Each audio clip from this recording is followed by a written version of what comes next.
Абайды қалай неге деп айтасыз?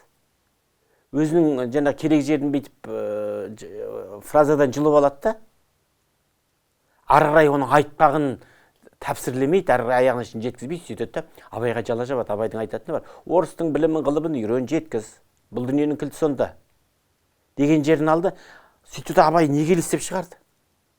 Ар жағында айналайын ағайынды сөз бар ғой: орыстың законсыз қорлығына көнбеу үшін, олармен бірдейлік дағуатысына кірмек үшін, яғни терезеңді теңдестіру үшін, сол орыстың тілін үйрен, сол жауының қаруымен қарулан деген сөз ғой енді. Шапан атын көтін жауып шапқылап кетіп бара жатқан орыс деген сияқты сөздерді айтқанына қарағанда бір кереметпен әсіре құрмет көріп тұрған жоқпыз. Я оның ондағы ұлыларға, Лермонтовқа, Пушкинға, басқа бір орыстың ұлы ойшылдарына құрмет көрсетуі түсінікті нәрсе. Жалпы ол басқыншы жұрт ретінде Абайдың тарапынан құрмет көріп тұрған жоқпыз. Басбайлы бағынбай тұрған кезінде дейтін сөздері бар.